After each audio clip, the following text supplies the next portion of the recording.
रहे हैं जय भारत समाचार। नमस्कार, आदाब। मैं शबनम भट्टाचार्य। आप देख रहे हैं जय भारत समाचार। आइए हम देखते हैं जय भारत समाचार से इस वक्त की बड़ी खबर। सबसे पहले आप अपना परिचय बताइए। वीरेंद्र प्रसाद, ग्राम किशोरगंज, पोस्ट बिहार हरपुर, विकासखंड नगरा, जनपद बलिया। अभी आपके ग्राम सभा के जो नवनिर्वाचित प्रधान खुरा प्रसाद यादव जी हुए हैं, तो उनका व्यक्तित्व कैसा है? इनका तो व्यक्तित्व जो है बहुत अच्छा है। यह जो है कभी भी सत्य पर ही चले हैं और हर जगह जो है सत्य ही कहे हैं। इसलिए जो है इनका लोगों ने विश्वास किया है और विश्वास करने के बाद इनको जो है प्रधान चुना है। अभी जो प्रधान नवनिर्वाचित प्रधान हुए हैं खुरा प्रसाद यादव जी, तो आपको क्या लगता है कि इनके कार्यकाल में ग्राम सभा का कितना विकास होगा? हमें तो विश्वास है। इनका जो है यह लालसा रही है कि मैं भी एक बार, कम से कम एक बार मैं प्रधान हो जाऊं, ताकि जो है मुझे विकास करने का मौका मिले।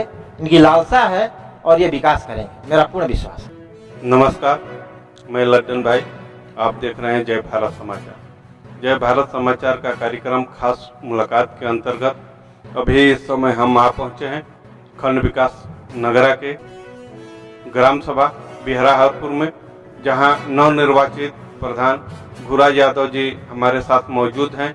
तो हम उनसे जानना चाहेंगे कि किस मुद्दे के साथ चुनाव लड़े थे और इन 5 सालों में ग्राम सभा का किस तरह से कितना विकास होगा। तो आइए हम बात करते हैं नवनिर्वाचित प्रधान खुरा यादव जी से। खुरा प्रसाद यादव, ग्राम पोस्ट बिहरा हरपुर, खंड विकासखंड नगरा, जनपद बलिया।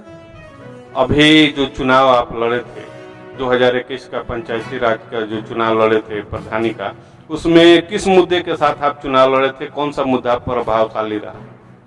देखिए, मैं सर्वप्रथम तो विकास के मुद्दे पर मैं चुनाव लड़ा और मुझे लगता है कि लोगों ने मुझे स्वीकार भी किया और इस तहत मैं चुनाव लड़ा हूं। इसके पीछे मैं 2-3 बार चुनाव हार भी चुका था।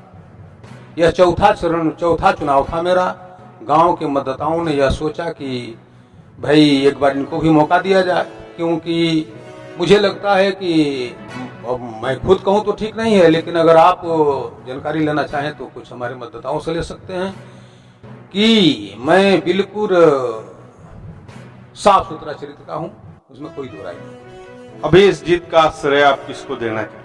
अपने ग्राम सभा के मतदाताओं को, जिन लोगों ने हमें प्रधान चुना है। ग्राम सभा के मतदाता जो विश्वास आप पर जताए हैं, उस विश्वास पर कितना खरा उतरने का प्रयास करेंगे? मैं चाहूंगा कि 100% उतर जाऊं खरा।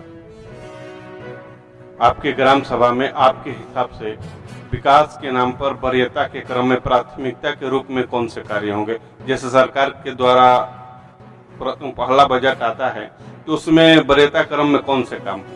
देखिए, वरीयता क्रम में मैं यह काम दे रहा हूं कि हमारे ग्राम सभा जो मेन गांव है बिहरा, उसमें मोहम्मडम की बस्ती है और वहां पर पानी निकासी का कोई व्यवस्था नहीं है।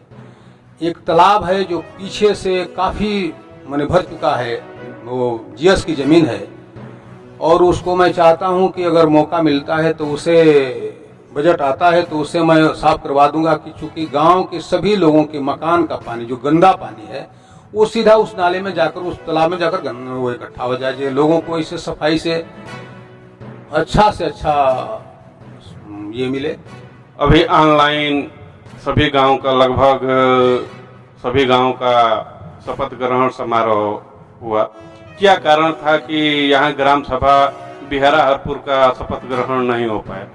देखिए साहब, कारण यह है कि हमारे ग्राम सभा में मेंबर का यानी दाखिला ही नहीं हुआ था। कहीं ना कहीं हम प्रत्याशियों की कहीं ना कहीं कमी रही होगी, जिससे हम उनका पर्चा दाखिले नहीं कर पाए, जिसके कारण से ये कारण रहा है जिस पर हम शपथ से वंचित हैं।